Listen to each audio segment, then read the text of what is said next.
A paz do Senhor Jesus, meu irmão, minha irmã, sejam todos muito bem-vindos a mais um estudo da nossa lição bíblica. Eu sou o pastor Samuel e você está na nossa escola bíblica especial.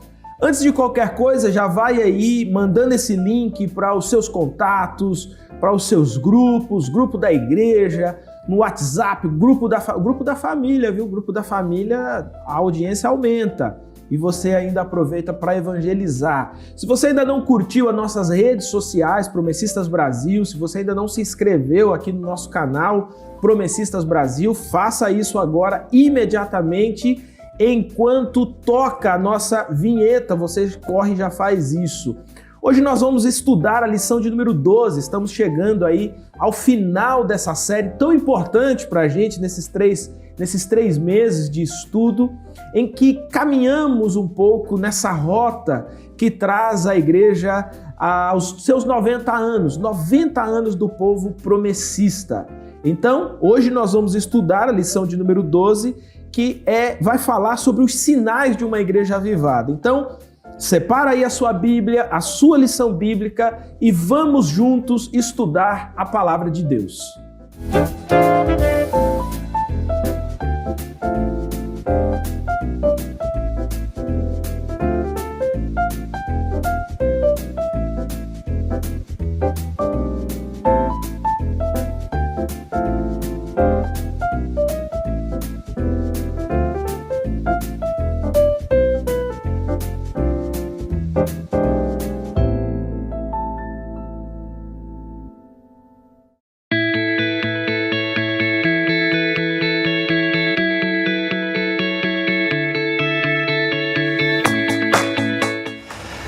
Graça e paz, tudo bem com vocês? Dá uma olhada aqui no lugar sensacional que eu estou hoje. Eu fui convidado pelo pessoal da TV Viva a Promessa e vim aqui nesse espaço, aqui em Cosmópolis, para gravar algumas reflexões, algumas mensagens para o Promessas de Esperança. E agora eu te convido para a gente entrar aqui no prédio para você conhecer os estúdios da nossa querida IAP. Vamos lá?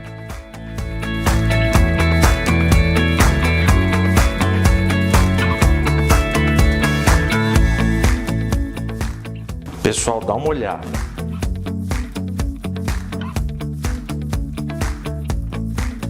Aqui é o estúdio onde a gente tem gravado, onde a igreja tem gravado, escola bíblica, programas, uma série de coisas.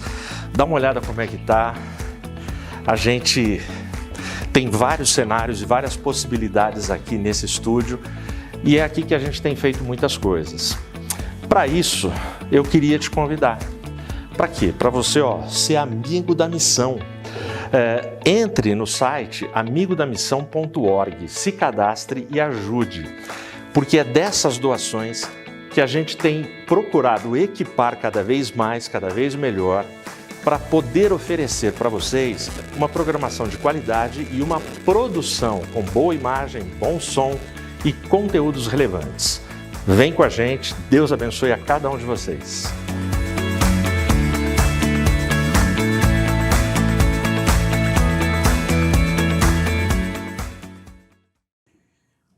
Existe uma frase que está aí na nossa lição bíblica que ela é muito interessante. E ela diz assim: o avivamento é uma obra de Deus que abençoa a igreja neste sentido. Em qual sentido? Dando vida. Existe uma grande diferença entre ter a aparência de algo e ser algo. É assim que a gente olha, por exemplo, quando Cristo fala à igreja lá no Apocalipse. E ele diz, olha, tens a aparência de que estás viva, mas na verdade você está morta. Então, quando a gente fala de avivamento, está no centro disso essa ideia de vida, de vitalidade. E vitalidade está para além das aparências, está para além daquilo que a gente enxerga.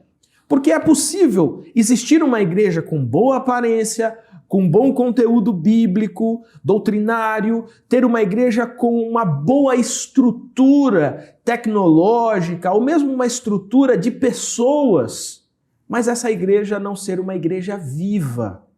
Então a nossa lição de hoje, a lição de número 12, ela leva a gente a entender isso. Nós já observamos nessa série de lições algumas coisas. Já entendemos, por exemplo, quem é que produz o avivamento, já entendemos os vários momentos de avivamento que a história nos mostra, já entendemos um pouquinho do que é essa busca, essa disponibilidade para esse avivamento. E hoje nós vamos conversar um pouquinho sobre quais os sinais de uma igreja avivada. Porque essa é uma pergunta natural. Ok, entendemos que Deus faz, entendemos o sentido do avivamento, entendemos tudo isso, mas pastor, como que eu identifico, como que eu sinalizo que a igreja, ou a igreja que eu estou, a igreja que eu vou, a igreja que eu pertenço, ela é uma igreja viva, ela é uma igreja avivada por Deus. E para nos ajudar a responder a esse dilema, a essas perguntas e a enxergar com a gente estes sinais, está conosco aqui hoje na nossa lição 12 a missionária Célia. Missionária Célia, é uma alegria incrível ter a senhora aqui. A senhora sabe que eu sempre convidei a senhora desde quando começamos a escola bíblica. A senhora não estava em São Paulo, né? Estava em Campo Grande, né? Mas hoje Deus abençoou que a senhora pudesse estar aqui com a gente. Para mim é uma alegria dupla, né? Por ter a senhora aqui prestigiando a nossa escola bíblica, mas também porque eu sou um ex-aluno, né, da senhora. Então eu experimentei um pouco do conhecimento da senhora enquanto aluno há muitos anos atrás. Talvez a senhora nem imaginasse, né, que eu poderia, problemático do jeito que era, ser um pastor, né? Mas, missionária Célia, seja muito bem-vinda, que Jesus abençoe a senhora nesse momento, seja um tempo abençoador, e a senhora pode cumprimentar aí nossos irmãos e irmãs. Amém. Graça e paz, pastor Samuel, aos nossos ouvintes, que Deus continue dirigindo nossas vidas, nossa caminhada, né? Eu me sinto muito feliz mesmo,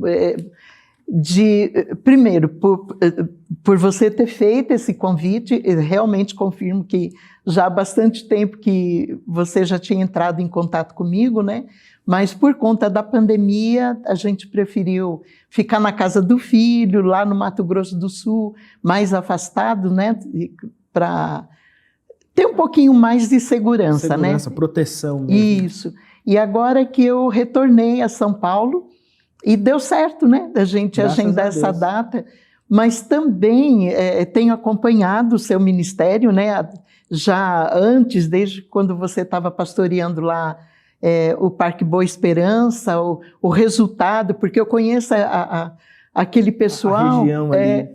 E o meu marido, ele foi pastor do Parque Boa Esperança, então eu conheço o povo lá, né? Verdade. E sempre as notícias eram muito boas. E isso me dá uma satisfação muito grande de ver alunos, né, que passaram pelos nossos ensinamentos, né, através da palavra, e produzindo frutos aí, Amém. Né? O resultado disso. Amém. Então, assim, eu tenho muito orgulho santo, né? de vê-lo prosperar e nessa caminhada, e que você continue. De fato, eu me lembro que quando eu estava pastoreando a IAP do Boa Esperança, a IAP do Boa, né? Me entregaram um histórico da igreja, e de fato no histórico da igreja estava o nome do esposo da senhora lá. Né? O Luiz Beltrán. Muito interessante isso, de fato os irmãos conheciam bem, contavam histórias, né? O pastor Monteiro contava histórias. Então, assim, é muito interessante.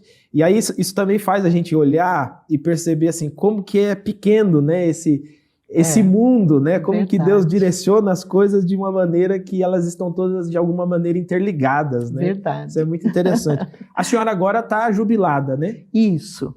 Embora que eu continuo servindo a igreja naquilo que é preciso, quando me solicitam, né? Então, eu estou sempre à disposição, né? Legal. Tenho colaborado bastante agora com a comissão teológica, né? Porque como eu tenho tempo, Sim. Então o pastor Eleilton me passa as atividades, aquilo que precisa ser feito, aquilo que ele não consegue, né? Então vai passando e a gente tem colaborado bastante. Mas a senhora também. serviu bastante, né? A senhora passou por várias igrejas, né? Eu fui até no exterior. Antes da gente... Irmãos, vocês têm uma paciência aqui, porque isso aqui é importante. Nós vamos entrar aqui na lição, você não vai perder aí os comentários brilhantes aqui da missionária Célia. Mas eu queria só contar uma situação que me veio aqui à mente.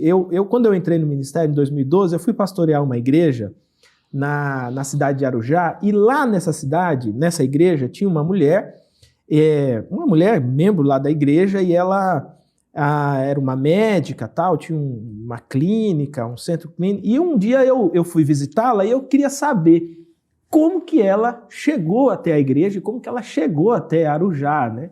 E ela me contou uma história, né? Contou a história e uma história muito interessante, aliás, né? Ela disse que estava numa situação muito difícil e tal, e estava um dia lá, acho que na piscina do prédio, e o filho dela saiu correndo e entrou numa igreja. E ela foi lá desesperada para tentar pegar o filho, e toda assim, né, desconcertada e tal. E aí ela me contou que a pessoa que recebeu ela lá foi a senhora, né? E ela se rendeu a Cristo por causa desses episódios lá, acho que foi na igreja do Jabaquara, né? Bosque da Saúde. Bosque da Saúde. Na igreja do Bosque da Saúde. E eu tive o privilégio de pastorear ela durante uns 6 anos, eu pastoreei ela. Então, e assim, é muito interessante porque ela passava por uma crise conjugal, né? Sim. Então, a gente ajudou, orientou, enfim. E aí, quando ela se mudou lá do bairro, eu pensei, agora vai ser difícil, né, ela seguir. De repente, encontro ela lá na igreja do Arujá. Falei, olha só como foi, pastor, eu fiquei 6 anos lá. Foi plantada e deu o resultado. Eu fiquei 6 anos lá, e durante os 6 anos eu a pastoreei lá. Então. Assim, demos sequência ali. Era uma pessoa muito, muito produtiva lá na nossa igreja, né? É isso, meus irmãos. Esse é o 90 anos da Igreja Adventista da Promessa. Tem muita história, né? Eu sou pastor há 11 anos, mas tem muita história, porque é muita coisa. Deus faz muita coisa e acontece muita coisa, né?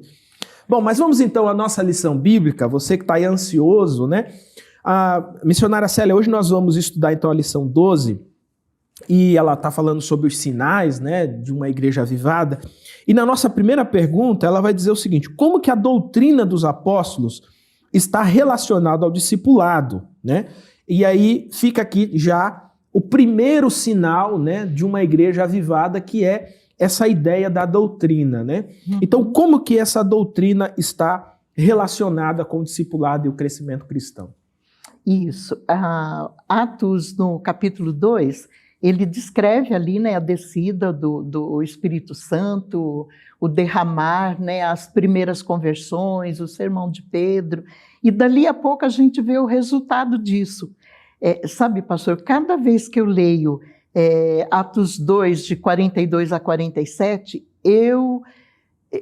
assim, se a gente pudesse voltar ao tempo ou estar lá, voltar não, né, porque eu não vivi no período, mas estar nessa igreja, neste tempo, eu acho que seria bom demais, não é? Uma experiência interessante. Nossa, né? Porque o que o Lucas descreve, como eles viviam, né? Eles se reuniam todos os dias, era aquele prazer, aquela alegria de estarem juntos, de compartilhar as coisas, as necessidades, enfim, a gente vai estar falando mais adiante sobre isso. Mas era uma igreja tão feliz, tão saudável, que diz que as pessoas de fora olhavam e se sentiam atraídas e queriam fazer parte daquela igreja, né, daquele grupo.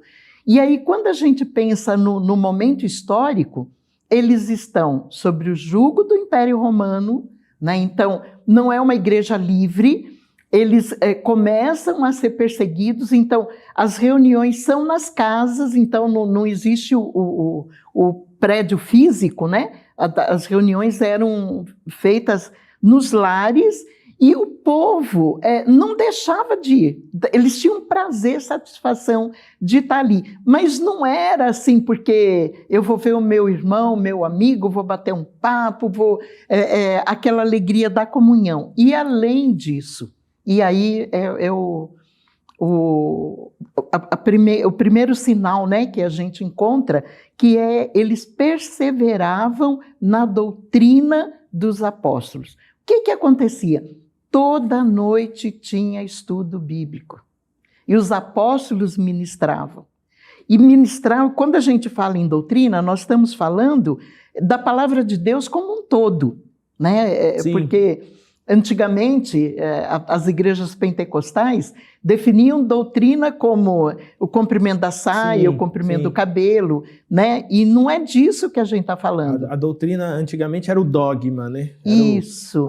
As práticas e as demandas que aquela igreja tem. Isso. Né? E todos os princípios que a palavra de Deus contém, isso é doutrina. Isso é doutrina. Então, e eles perseveravam nisso. Então, eles tinham prazer em estudar a palavra e praticá-la, né? Porque refletia na sociedade, né? Se ficasse só ali na reunião, a gente não veria o reflexo na sociedade. Sim, sim. Né? Então, como atraía a sociedade, eles ouviam, aprendiam e praticavam no seu dia a dia na comunidade onde eles Isso estavam. acabava influenciando a comunidade, né? A comunidade aqui é comunidade social, né? Não é simplesmente os irmãos da igreja, né? Exato. É a sociedade. A sociedade, como um todo, né? isso. A sociedade via diferença naquele povo, né? E havia um desejo das pessoas de quererem fazer parte daquele grupo. Tanto que a gente vê o crescimento, ele é muito rápido, né? Sim, sim. Em poucos anos tem muita gente nessa igreja. Em poucos anos fica incontável, né? Fica incontável. Exatamente. Agora, uma coisa que me chama a atenção, assim, talvez um detalhe que chama a atenção, é essa ideia de perseverar, né? Não é simplesmente, assim, sei lá, um estudo bíblico é 7 semanas, 10 semanas e acabou. Estou formado, né? Isso. Essa ideia de perseverar parece que não só havia uma insistência de ensino, mas um desejo, né, de aprendizagem, né? Pastor, quando eu nasci, meus pais já eram da Igreja Adventista da Promessa, né? Aliás, eu sou neta do Manuel Caboclo, que foi o primeiro contato em São Paulo do pastor João Augusto, né? Quando ele vem lá de Pernambuco para São Paulo, meu avô congregava na mesma igreja Adventista do Sétimo Dia, lá em Caruaru, com a família do pastor João Augusto. Então, eles eram amigos antes de existir a nossa igreja. Muito interessante. E aí meu avô vem para São Paulo com a família. E quando o pastor João Augusto toma a decisão de vir a São Paulo, é o meu avô que faz essa ponte. Essa ponte. E a igreja começa em São Paulo a partir da casa do meu avô, né? Então, assim, eu respiro Bíblia, igreja, desde que eu nasci, né? Meu pai era muito dedicado ao estudo da palavra, né? Então... mas de vez em quando, e hoje eu estou com 68 anos de idade, então são 68 anos ouvindo, lendo, estudando a palavra de Deus. De vez em quando eu pego um texto e falo, peraí, parece que eu nunca li isso. Eu não tinha visto isso aqui, nossa, aquilo parece novo, né? O que a palavra diz, né? Que ela é viva, né? Ela se renova. Ela se renova dia a dia. Então, o perseverar é isso. Porque o texto bíblico, a Bíblia, não é um livro morto. Não é um livro que você lê 1, 2 vezes e pronto. Não tem necessidade de ler mais, porque você já captou tudo que precisava, né? Entender ali. A palavra de Deus, ela é viva. Então, assim, o perseverar no estudo tem que ser constante na nossa vida, né? E era o que esse povo fazia. Eles perseveravam. E olha, o estudo bíblico era diário. Não era uma reunião semanal. Era uma vez por semana. Não, era diário. Diariamente eles estudavam a palavra de Deus. Uma outra observação que eu queria fazer, e aí a senhora me corrija se eu estiver equivocado, né? Mas isso daqui também não estava relacionado ao fato de ler a Bíblia ou estudar a Bíblia para encontrar lá os pontos, as divergências. Isso é um detalhe interessante, né? Existem pessoas que elas não estudam a Bíblia para para que a Bíblia as estude, para que a Bíblia as transforme, né? Aí está procurando a vírgula, o acento, esse acento está errado, então, né? Então aqui, isso aqui não está relacionado a polêmicas que o texto possa ter, mas a um desejo mesmo de ser transformado por essa palavra, né? Faz sentido isso? E é isso mesmo, era o desejo do conhecimento de Deus, de se aproximar mais de Deus, de entender, né, o que Deus está planejando para nossas vidas e para a vida desse povo. Então, eles tinham sede da palavra. Não era realmente achar defeitos ou achar pontos polêmicos, não era isso. Era sede mesmo de conhecer a palavra de Deus. E isso faz a gente também pensar, e aí, meu irmão, minha irmã, você que é nosso aluno, né? Às vezes algumas pessoas perguntam assim... E sempre quando me perguntam isso, eu já acho que a pessoa está sendo soberba, né? Que ela diz assim, pastor, quantas vezes o senhor já leu a Bíblia? Né? Aí às vezes dá vontade, assim, não falo, é meu segredo, não te conto, né? Porque para algumas pessoas, ler a Bíblia é uma obrigação, e eu acho que é para todo cristão, de fato, ler a Bíblia. Mas para além de ler a Bíblia, ou de você ficar marcando, eu já li a Bíblia 5, 10, 100 vezes, eu acho que é um pouco essa ideia de você não só entender o texto, mas permitir a renovação desse texto transformar você, né? Exatamente. A senhora estava comentando, né, que às vezes a senhora lê e fala assim, meu Deus, mas como que eu nunca percebi isso? Isso gera uma crise em mim, eu tenho crise, porque eu falo assim, não acredito, como que isso aqui passou batido? Eu poderia ter lido isso lá em tal episódio, em tal situação, teria resolvido aquilo, meu Deus, mas é justamente isso, né? Dizem, né? Tem uma frase, né, que diz que quando a gente lê a Bíblia lê a gente, né? Então não tem como você ler a Bíblia e esse texto, o Espírito renovando esse texto no seu coração e você não ser de alguma forma impactado por ele, né? Exatamente. Por isso que é importante o estudo teórico, teológico, o aprofundamento, o conhecimento é fato. É extremamente importante na nossa vida. Mas se aquele texto não falar com a gente, não nos confrontar, não está acontecendo nada. Não está acontecendo nada. É só uma leitura, né? Exatamente. É só uma leitura. Bom, dando sequência então aqui aos sinais, a gente tem aqui também como um segundo sinal a comunhão, né? Nossa pergunta 2, ela diz, o que a comunhão de Atos 2,42 tem a ver com a justiça do reino e o serviço cristão? A comunhão, a palavra diz, né, ter tudo em comum. Né? Então, aquele povo se juntava e gostava de estar junto.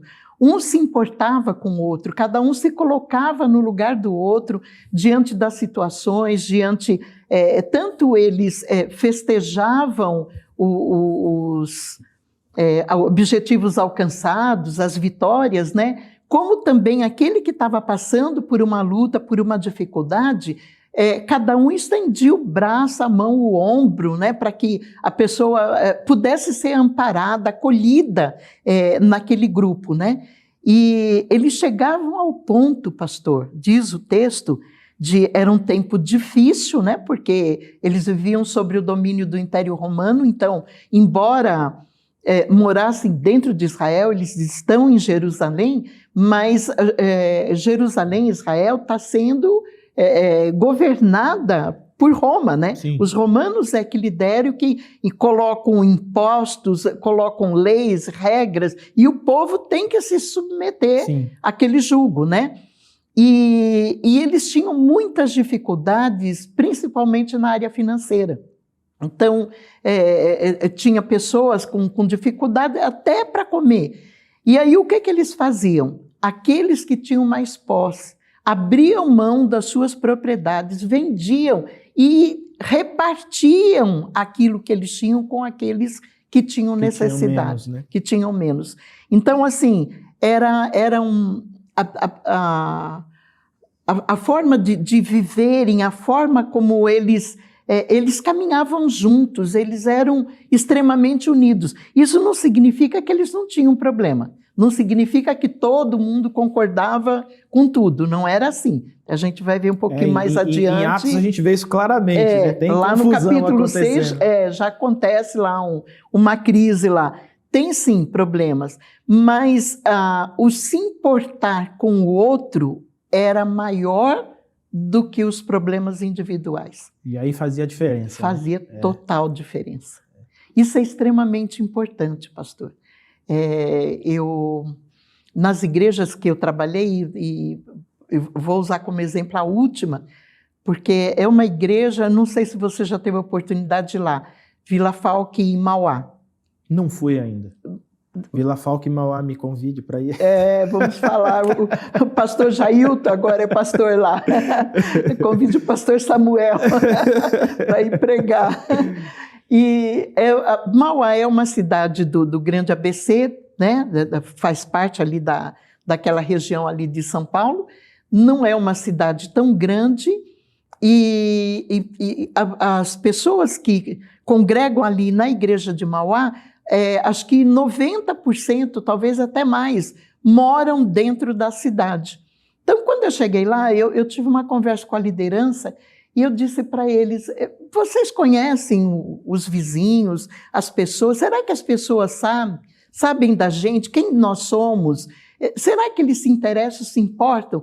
E fui conversando assim com eles e eles começaram já havia, é claro, né, amizade com algumas pessoas, mas aí começaram a se preocupar mesmo de ir pelo bairro. E nós fizemos vários trabalhos evangelísticos dessa forma, né, convidando as pessoas, se identificando, que nem no Dia das Mães, no Dia da Mulher. No Dia da Mulher, as meninas saíram com uma rosa, com um bombom, batendo de porta em porta. Olha, nós somos da igreja ali. Se você quiser fazer uma visita para a gente, vai. Porque a igreja, ela precisa ser conhecida onde ela está. E as pessoas ao redor precisam olhar e falar, puxa, aquele povo é bacana, né? Olha, eu quero fazer parte daquele grupo. Olha, acho que ali, acho que seria uma igreja que eu ficaria, né? Então, assim, a comunhão, ela promove isso, né? A unidade, a maneira de pensar, de trabalhar juntos, né? E Mauá é uma igreja que você fala assim, vamos fazer um trabalho pelos jovens. Aí eles chamam as mulheres, chamam os mais velhos. No final, a igreja toda é envolvida, né? Legal. Os jovens lideram, mas a igreja toda está trabalhando. Legal. Lotam a igreja e fazem eventos e trabalhos, né, que realmente mexem com a sociedade. Essa frase, né, tinham tudo em comum, né? Ela faz sentido na prática. Né? Não tem como ser intelectualmente compreensível, é na prática, né? Tudo em comum é na prática. Né? Exatamente. Então, aí é um conselho, né? Faça a sua igreja conhecida no bairro onde ela está. Né? Tem um negócio interessante também que eu sempre dizia na igreja. Às vezes as pessoas chegavam para mim, pastor, eu vou mudar de igreja, tal. Meu Deus, mas eu estou chegando aqui agora, o que está acontecendo? Não gostou de mim, né? A gente fica, não, pastor, não é que aqui nessa igreja, pastor, todo mundo se mete na vida de todo mundo, e não sei o quê, você, rapaz, não, eu entendo você, né? Você vai para qual igreja? Estou escolhendo, né? Fala, eu tenho uma dica para você, tem uma igreja boa, que ninguém se mete na vida de ninguém, cara. É mesmo, pastor? É lá no cemitério. Porque quando a gente fala de comunhão, é justamente isso, né? Eu sempre afirmei isso na igreja, as pessoas que foram pastoreadas por mim sabem disso, eu sempre disse, na igreja todo mundo se mete na vida de todo mundo. Porque é uma família. Não tem como você fugir disso, né? Você está fazendo uma bobagem, vai ter gente que vai se meter na sua vida. Você está passando uma necessidade, vai ter gente que vai se meter na sua vida. Eu não estou passando necessidade, não estou fazendo bobagem, mas eu tenho condição de ajudar. Vai ter gente que vai... Então, assim, eu acho que a ideia da comunhão é isso, né? É isso. Não, aqui é o seguinte, todo mundo mexe com todo mundo cuida do filho de todo mundo, da filha de todo mundo, é assim. É o se importar com o outro, é se colocar no lugar do outro. Porque se eu não tiver essa empatia, eu não tenho comunhão. Eu posso até estar lá no grupo, mas eu não tenho comunhão. Sim, então, eu preciso ter empatia. Exatamente. E na empatia, às vezes, a gente dá palpite na vida do outro. Não tem jeito. Porque esse é o centro da empatia, né? É se importar. Ó, meu irmão, minha irmã, se você já falou essa frase, não aguento mais essa igreja, porque aqui todo mundo se mete na vida de todo mundo, você precisa rever seus conceitos, viu? Porque o lugar onde ninguém se mete na vida de ninguém, tá todo mundo morto, né? Não tem vida mais, porque a vida, ela impõe... Eu sempre brinco, assim, que eu acho muito interessante, né? Como que os pais de Jesus perderam Jesus por 3 dias? Então... Alguém estava se metendo ali a cuidar do menino, porque não é possível, né? Havia uma certa confiança para aquilo. Então, assim, eu acho que a comunidade é isso, né? A comunidade é essa preocupação, né? Será que todo mundo aqui está bem? Será que alguém está precisando de alguma coisa? Aí, só dando um outro pitaco, né? Uma outra coisa que eu me lembro também era a ideia de... Às vezes a pessoa passava necessidade, estava passando necessidade na igreja, e às vezes doente, né? E aí, eu gosto de falar com o pastor, né? Gosto de falar com o pastor, né? O pastor não me doente, o pastor não me visitou e tal. Aí hoje eu pergunto assim, você falou pro pastor que você estava doente?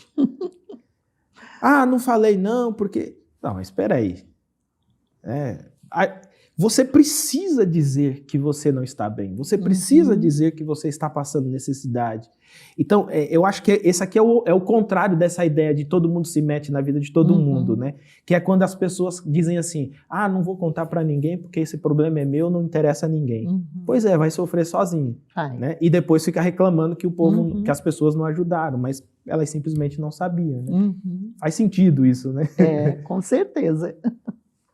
Bom, o terceiro sinal aqui, missionária Célia, é a celebração. Né? Então, meu querido, nós já vimos aqui o primeiro sinal, a doutrina, perseveravam. Nós vimos o segundo sinal, que é a comunhão. Né? Então, eles tinham tudo em comum, eles perseveravam nessa comunhão. E agora o terceiro sinal, que vai falar sobre a celebração. O que significa dizer que os discípulos perseveravam no partir do pão? Qual a importância da celebração nos ajuntamentos do povo de Deus? Eles celebravam Deus, né? Celebravam Cristo. Então, era aquele momento que cultuavam a Deus, né? E o Lucas diz assim, que a igreja perseverava de comum acordo todos os dias no templo. Eles ainda tinham o hábito, né? O templo ainda está em pé. Eles iam no templo e partiam um pão em casa, comiam com alegria e simplicidade de coração. É o versículo 46. Esse o partir o pão é também uma referência à celebração da Santa Ceia. Né? Então, eles celebravam, né, a morte e ressurreição de Jesus Cristo, né, o significado daquilo.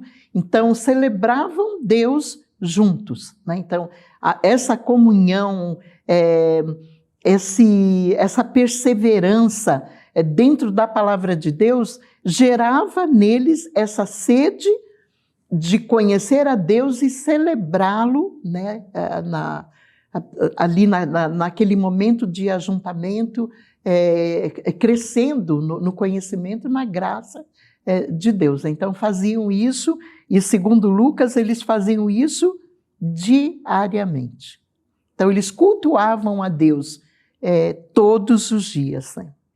E aqui, se a gente fosse fazer uma contextualização, isso aqui é aquele envolvimento mesmo de culto, seria de culto, de ajuntamento. Aqui, pelo menos passa a ideia de que era um culto, uma celebração empolgante, né? Inspiradora, né? A ponto de a pessoa passar e falar, nossa, o que é aquilo ali? O que ser atraído, né, por aquele movimento, né? Aquele povo ali feliz, né? Mesmo diante de tantas provações, perseguições, eles exalavam alegria, né? Então, as pessoas viam isso, eles refletiam isso, né? O prazer, a alegria de estar na presença de Deus, né? Aliás, isso funciona até como um exercício, né? Porque eu até, acho que semana passada na igreja eu até brinquei com isso, né? A pessoa tem Cristo na vida, Cristo mudou a vida dela, Cristo tirou ela das trevas, colocou ela lá na luz, aí ela vai cantar, a alegria está no coração na igreja e parece que ela está morta, né? A alegria está, né? Então, parece que para eles não era assim, né? Eles tinham uma alegria interior, mas ela exalava de maneira exterior. Assim, eles cantavam, eles viviam de fato aquilo que eles eram agora em Cristo, né? Essa alegria, né? Tudo que a gente faz por obrigação, para Deus, não tem valor nenhum. Então, assim, para eu ler a palavra de Deus e sentir prazer na leitura, ser confrontada pela palavra, eu preciso desejar. Eu não tenho que fazer por obrigação. Não, eu tenho que ler a Bíblia diariamente, então vou fazer aquilo porque faz parte da minha rotina, tá? É bom a gente estabelecer uma rotina porque você cria o hábito, né? Sim. É importante. Mas eu não posso fazer apenas por hábito. Eu preciso fazer porque me dá prazer. Aquele povo, eles iam nas casas, no templo e nas casas, por prazer. Eles queriam estar juntos, né? Eles queriam celebrar a Deus, eles queriam ouvir a palavra de Deus, eles queriam estar ali naquele lugar. Não era, ninguém obrigava ninguém a ir, né? Ao contrário, se eles sofriam perseguições, era melhor ficar em casa, né? Sim. Mas eles não ficavam. Diariamente eles se reuniam porque tinham prazer de estar na presença de Deus. Corriam o risco pela alegria, né? Pela alegria. Eu me lembro uma vez fui pregar numa igreja e eu estava vendo um grupo de louvor cantando, e aquele grupo de louvor, eles cantavam tão empolgados, mas tão empolgados, que qualquer pessoa que tivesse entrado ali, meio morna, ela reavivava. E aí eu me lembro um dia que eu fiquei prestando atenção em um por um. Eram umas 8, 10 pessoas cantando, um por um, assim, um por um. Os instrumentistas. E eu comecei a olhar, esse aqui não está obrigado. Esse aqui não está aqui porque está obrigado. Não, esse aqui não veio porque o nome está no boletim, não. Esse aqui veio porque ele realmente acredita nisso aí. Ele está cantando isso aí, acreditando. E ele está dizendo isso, acreditando nisso aí. E, assim, para mim, pessoalmente, quando eu olho isso, faz muita diferença, né? Porque com certeza. Parece que puxa para cima. Imagina, você pregar depois disso, meu Deus do céu, é uma bênção, porque você já entra assim a 120, né? Eu sempre disse nas igrejas onde eu trabalhei para o grupo de louvor que 50% do sucesso do culto dependia deles. Então, primeiro, eles tinham que ter uma vida consagrada, eles tinham que orar junto, eles tinham que ensaiar, para realmente fazer uma apresentação importante, porque eles estavam ali fazendo, promovendo o louvor e a adoração a Deus. Então, não fazer com excelência, né? Exatamente, por excelência. E eu sempre disse isso para eles, que 50% do sucesso entre aspas, né? Da gente ver o agir de Deus no povo, na congregação, dependiam deles, porque se o louvor for bom, né, as pessoas sentirem a presença de Deus, sentirem o agir do Espírito Santo, quando você pega a palavra, é outra coisa. É outra coisa. É outra coisa. Então, E o resultado a gente vê no término, né? Quando exato. Você faz o apelo, o chamado, né? O convite, você vê o resultado na igreja, na congregação. Eu sempre acho que a celebração, né? O culto, ele é uma constante, né? Ele faz isso, né? E é muito interessante, assim, quando a gente estuda essa questão do culto, né? Então, assim, todo mundo, quando chega na igreja, isso vale até como um exercício. Todo mundo chega na igreja com algum peso nas costas, né? É algum peso. A semana foi difícil, o pneu do carro furou quando estava vindo para a igreja. Então, todo mundo chega preocupado de alguma forma. né? E aí eu até brincava mais sério, né?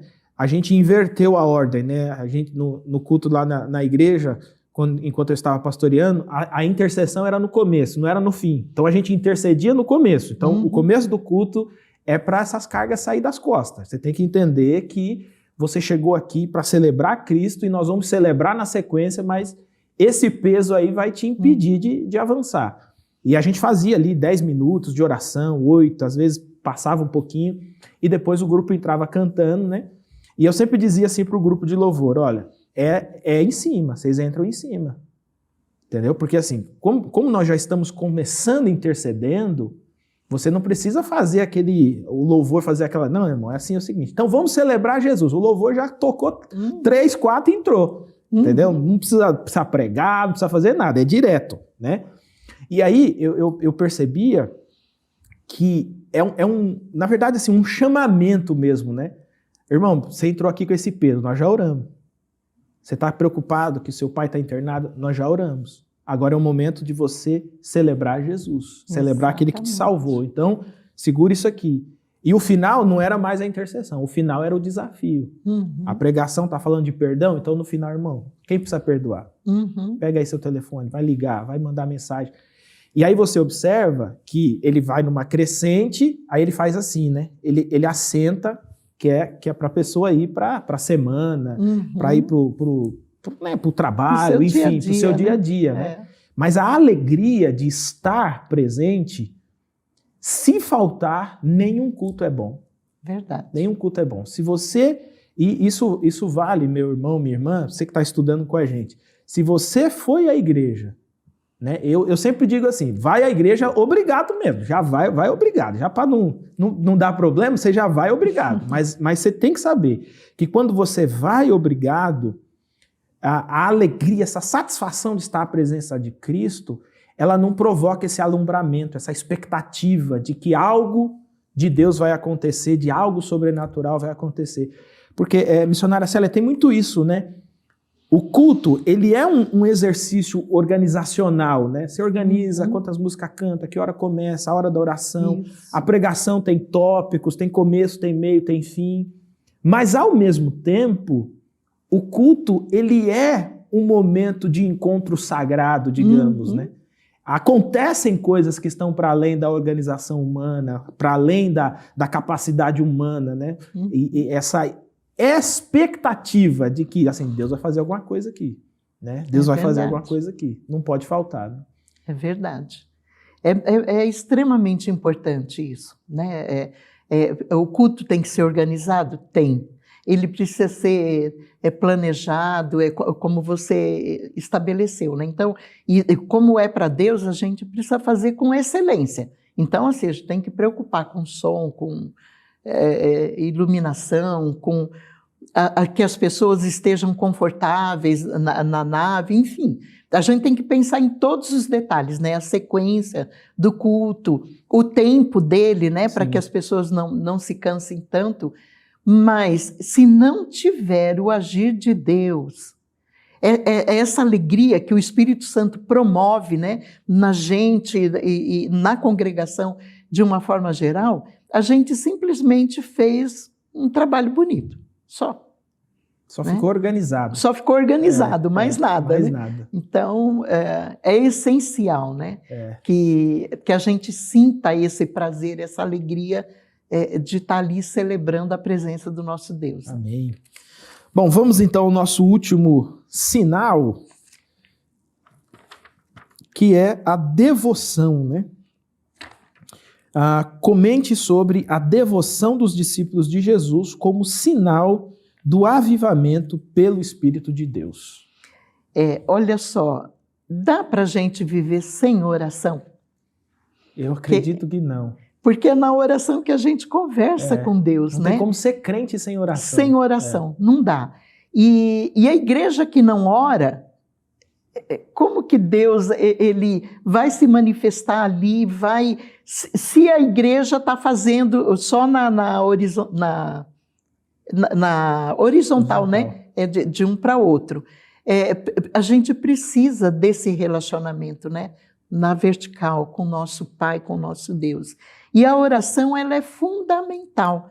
Então, na oração, tanto eu expresso a minha gratidão pela salvação, na oração eu expresso o amor que eu sinto por Deus, aquele amor que foi derramado no meu coração, que o próprio Espírito de Deus produz na gente, né? Então, através da oração, eu, como um ser humano, tenho como expressar tudo aquilo, né, que eu sinto pelo meu Deus, né? Por aquele Cristo que deu sua vida lá na cruz do Calvário, para que eu tivesse vida, para que eu sentisse essa alegria, esse prazer de estar ali na casa do Senhor. E através da oração, as vidas elas são alcançadas, as vidas são tocadas, né? A gente ora e Deus vai agindo. Então, como você utilizou o exemplo um pouquinho atrás, né, de que iniciava o culto orando para que as cargas da semana fossem tiradas. Sim. Muitas vezes a gente chega no dia do culto cansados, né? A semana foi cansativa, foi estressante, foi... Então, assim, você vai para a igreja, os ombros até duros, né? Do estresse. Está tenso. Está tenso, né? Da semana que a gente teve. Quando a gente começa a falar com Deus e que a gente entra naquele clima, né, de devoção, de adoração, de celebração, aquilo vai saindo, né? Você vai sendo revigorado, né? Parece que as tuas energias elas voltam, você tem um novo ânimo, né? E tudo isso acontece a partir da oração. E a oração também é a forma que a gente tem para ajudar uns aos outros. Então, eu tenho um problema, não sei como lidar com ele, mas se eu tiver pessoas junto comigo orando, né? Então, colocando diante de Deus aquela situação, então, eu me sinto segura, né? De que, puxa vida, o pastor Samuel está se importando comigo, ele está, olha, levantando de madrugada para orar pelo meu problema. Eu tenho como costume, nas igrejas onde eu trabalhei, assim, quando famílias estão atravessando lutas, dificuldades, da gente marcar um horário para estar orando junto e orar pelo telefone, muitas vezes, né? Sim. Às vezes não dá para estar lá na casa da pessoa e a gente ora por telefone, marca o horário, reúne a família, põe aí no Viva Voz e vamos orar juntos. Então, assim, a importância da oração na comunidade. E essa igreja, ela perseverava na oração, né? Então, os problemas eram trazidos ali e aquela comunidade colocava tudo diante de Deus, né? E Deus agia poderosamente. A gente vê que os sinais, né, dos dons do Espírito que foram prometidos se manifestavam ali, então curas aconteciam, milagres aconteciam, fazia toda a diferença a vida de oração daquele povo naquela igreja. O interessante é que, assim, durante toda essa série de lições, a gente falando sobre avivamento, mas em todos os episódios de avivamento, a oração, parece que ela é o fósforo, né? É o fósforo, mesmo. É o fósforo que faz aquilo pegar, incendeia. Né? É verdade. E é impressionante como que, uma vez uma irmã falou isso para mim, né? Pastor, eu estava angustiada, uma angústia, um desespero, e eu já tinha deitado, levantado, não conseguia dormir, E aí, quando eu percebi que eu não tinha mais nenhum outro recurso, né? Eu até brinquei com ela, falei, graças a Deus, né? Porque pelo menos no final de tudo você lembrou, eu posso orar, né? Graças a Deus. Ela falou assim, eu dobrei o joelho no pé da minha cama e eu orei. E ela falou assim, olha, é impressionante, eu levantei dessa oração e eu dormi, né? Uma outra pessoa me contou um testemunho semelhante, foi assaltada. Minha amiga, ela foi assaltada, e um assalto assim muito traumático, e aí levaram o carro, deixaram eles trancados em casa, levaram o carro e aquela coisa toda, e aí aquela angústia, aquele peso, e ela contou para mim que ela falou assim, eu ajoelhei e fiz uma oração, eu falei, Senhor, eu preciso dormir, quero saber do carro, não quero saber das coisas que levou. Senhor, eu preciso dormir. Eu preciso deitar nessa cama e dormir. Eu não posso ficar com essa amargura, com essa angústia e tal. Deitou na cama, dormiu. Né? Aí no dia acordou com a polícia ligando, chama o carro aqui e tal. Então, assim, é muito interessante e difícil de explicar, venhamos e convenhamos, difícil de explicar como que um ato, uma atitude que parece ser tão simples pode produzir resultados tão profundos como é a oração. Né? A oração é fundamental na nossa vida. Né? A gente não tem vida sem oração. Nós precisamos ter uma vida de oração na presença de Deus. É o oxigênio do crente. Né? É o oxigênio, é verdade. É verdade. Meu querido irmão, minha querida irmã, e aí, como é que está a sua vida de oração, hein? A gente precisa sempre fazer esse policiamento, né? Essa investigação, né, da nossa vida, porque às vezes nós entramos na rotina e a gente fica tão rotineiro que a gente perde um pouco dessas expectativas daquilo que Deus pode fazer através de um algo tão simples que é a oração, né? Então, como é que está a sua vida aí de oração? Bom, estamos chegando ao final da nossa lição bíblica, né? Passamos aqui por esses 4 sinais de uma igreja avivada, mas, missionária Célia, eu queria que a senhora desse uma palavra pastoral agora, pensando que talvez, assim, assistindo a gente ou assistindo em algum momento, existe uma pessoa que esteja atravessando um momento da vida, sua vida de comunidade, de igreja, que não brilha mais, né? Não tem mais essa vitalidade, talvez esteja triste, chateada, né, com a comunidade. Mas a gente observou aqui que há um sopro do Espírito que renova, né? E esse renovo é também para a comunidade como um todo, né? Então eu queria que a senhora desse uma palavra para essa pessoa de como que ela pode voltar a viver na sua vida esses sinais, voltar a ter essa vitalidade, voltar a ter essa expectativa na vida comunitária da sua igreja local, enfim. Sabe, pastor, como resultado da pandemia, muitas pessoas não regressaram a congregar. Isso né? É um fenômeno. Sim. E isso está acontecendo de uma forma geral. No mundo inteiro. No mundo inteiro, em todas as denominações, porque as pessoas acabam se acomodando ficando em casa. Né? Por isso que a Bíblia diz que nós devemos congregar. Porque um galinho queimando sozinho, ele pode até produzir ali uma chaminha ali. Mas ele se apaga. Mas se tiver juntos, o que vai acontecer? Vai incendiar, né? Então, a importância da gente congregar. Então, se de repente você é uma dessas pessoas que acabou se acomodando em casa, assistindo culto pela TV ou pelo YouTube, né? Mas, de repente, está sentindo esse vazio. Eu quero te dizer uma coisa, você precisa congregar. Na congregação, a gente encontra a comunhão, a gente encontra esses sinais da igreja avivada. Para que a igreja ela seja avivada, ela precisa possuir esses sinais que a gente mencionou, que é o estudo da palavra de Deus, a comunhão, de estarmos juntos, né? A celebração, eu celebro Deus junto com outras pessoas. Eu posso celebrar sozinha na minha casa, mas a importância de eu estar lá junto. Então, participando do louvor, participando da adoração, participando daquele tempo de oração, ouvindo a palavra, entendendo, sendo confrontada, né, pela palavra de Deus ali. Então, a importância da gente congregar, não deixar de congregar.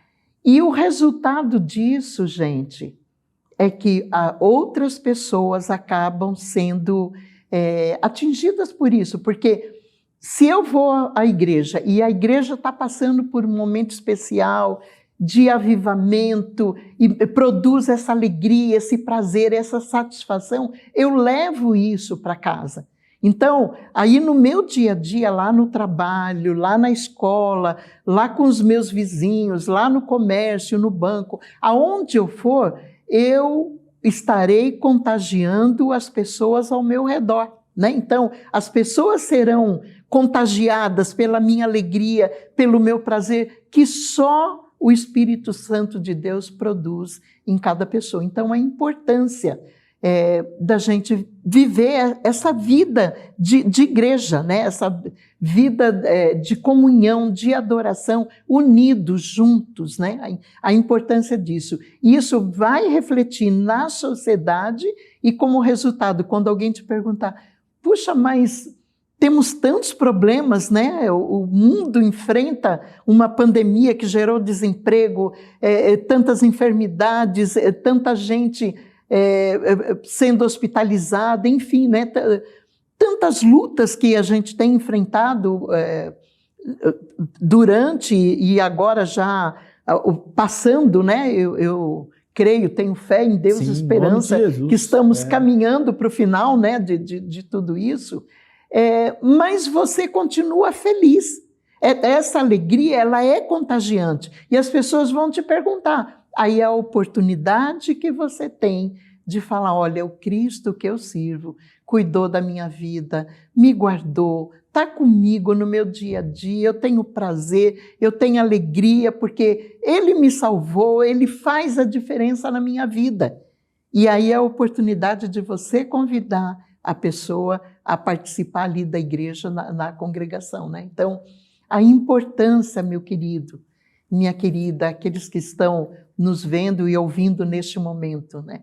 De congregar, de fazer parte desta família de Deus, né? A importância de você estar lá na igreja, celebrando Deus, encontrando os seus irmãos, se importando com os seus irmãos, com o próximo, né? Tendo essa empatia e nesse ajuntamento, quando ele é feito de coração, com alegria, o Espírito Santo de Deus se manifesta. Amém. E a gente vê o resultado na vida do povo, né? Na vida Glória da a Deus igreja. por isso, graças a Deus. Missionário, pode orar para a gente? Vamos orar, sim. Pai querido, nós te adoramos, Senhor. Como o Senhor é maravilhoso, Pai. Nós não temos palavras para descrever a alegria que sentimos, o prazer que temos de te conhecer, de fazer parte da tua família. Muito obrigada, meu Deus, por esse tempo que o Senhor nos proporciona, por esse tempo estudando a tua palavra, refletindo acerca do comportamento dos nossos irmãos lá no primeiro século, no início da igreja, e que a gente possa repetir, né? Olhar e entender tudo aquilo que eles praticavam e praticar na nossa vida, no nosso dia a dia, e assim sermos cheios da tua presença. Pai querido, nós clamamos, ó Pai, que o avivamento continue sobre a tua igreja, porque o avivamento ele produz vida. E a tua igreja é uma igreja viva, ela não é uma igreja morta. E ela precisa do agir do Espírito Santo de Deus para continuar aqui anunciando a tua palavra àqueles que ainda não te conhecem, àqueles que ainda não tiveram esse encontro que promove essa transformação de vida que nós tivemos a experiência, meu Deus. Que nós possamos ser avivados através da tua palavra, através da comunhão, através do nosso culto, através das nossas orações, e que tudo isso reflita na sociedade onde nós estamos, e assim tenhamos a oportunidade de proclamar a salvação àqueles que ainda não foram alcançados. Obrigada, Senhor, pela vida do pastor Samuel, por essa dedicação, Pai, que ele tem, e que o Senhor continue direcionando os seus passos, como tem feito até aqui, sobre a sua vida, sobre a vida da sua família e sobre a vida do teu povo de uma forma geral. Nós oramos a Ti muito agradecidos, Pai, por esse tempo que o Senhor nos proporcionou. Em nome de Jesus. Amém. Amém. Missionária Célia, muito obrigado mais uma vez, foi uma alegria. Amém. Espero que tenha várias oportunidades da senhora estar com a gente. Meu irmão, minha irmã, chegamos ao fim do nosso estudo e eu quero lembrar você aqui, ó, o QR Code, eu não sei se está desse lado ou desse, então eu vou fazer assim. Olha aqui, ó, o QR Code dos Amigos da Missão. Se você ainda não é um amigo da missão, aponte seu celular para o QR Code ou entre no site que está aqui na descrição desse vídeo, veja como você pode participar e ser também alguém que contribui para que todos esses conteúdos sejam produzidos e abençoe muitas pessoas. Lembro você também, se você ainda não adquiriu a sua nova lição bíblica, nós vamos entrar numa nova série de lições. Se você ainda não adquiriu, entra lá no site da Editora Promessa e providencia a sua lição bíblica, porque nós estamos chegando agora na reta final aqui dessa nossa série e a partir do mês de abril nós começamos uma nova série de lições. Então, que Jesus abençoe sua vida, que Jesus abençoe grandemente você, que você tenha um bom restante de semana, um bom estudo de sábado e que Jesus Cristo seja não só o Senhor da sua vida, mas também o sustentador da sua vida. Ok? Boa noite, bom dia, boa semana e bons estudos.